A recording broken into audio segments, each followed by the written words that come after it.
Advanced courses తో పాటు first year నుండే campus recruitment training leading companies లో 13,000 plus placements with 13.5 lakhs highest package. يا شباب قصف جديد قصف جديد يا شباب قصف جديد مبنى هيئة الأركان خالص.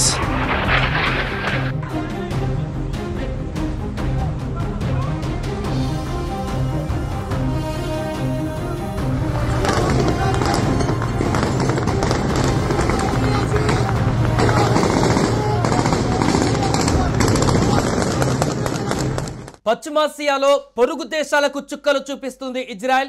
నిన్న మొన్నటి దాకా ఇరాన్తో భీకర యుద్ధం చేసి కాస్త శాంతించినట్టు కనపడినటువంటి ఇజ్రాయెల్ ఇప్పుడు మళ్ళీ సిరియా పైన డైరెక్ట్ అటాక్ చేసింది. ఏకంగా అధ్యక్ష భవనం సమీపంలో బాంబులతో విరుచుకుపడింది.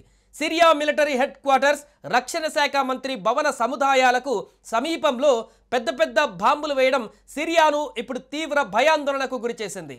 ఇక పశ్చిమాసియాలో మరొకసారి బగ్గుమన్న పరిస్థితులు నెలకొన్నాయి.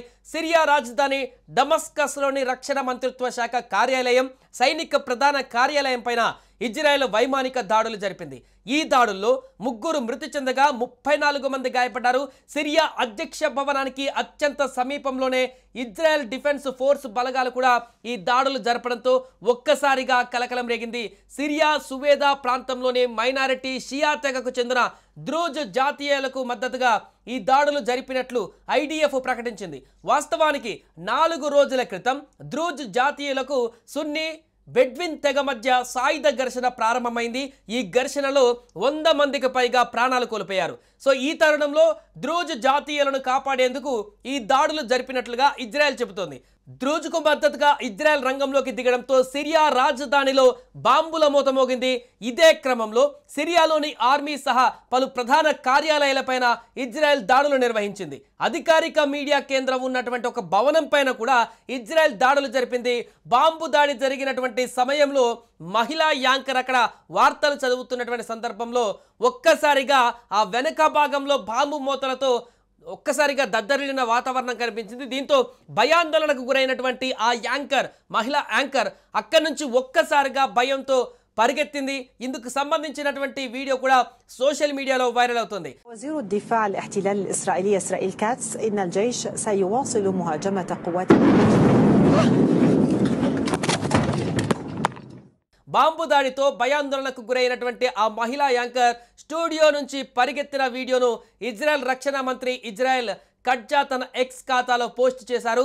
డ్రూజ్ వర్గానికి అండగా ఉంటామంటూ కూడా ఆయన ఆ వీడియోలో వెల్లడించారు. ఇక డమాస్కస్కు వార్నింగ్స్కు అయిపోయాయి, ఇక నుంచి దారుణమైన విధ్వంసం ఉంటుందని Israel defence minister Katz social మీడియాలో పోస్ట్ చేశారు.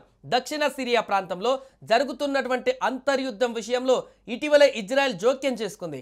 ద్రూజ్ ప్రజలకు రక్షణ కల్పిస్తామని, వారిపై దాడులకు దిగితే సిరియాను భస్మం చేస్తామని హెచ్చరించింది.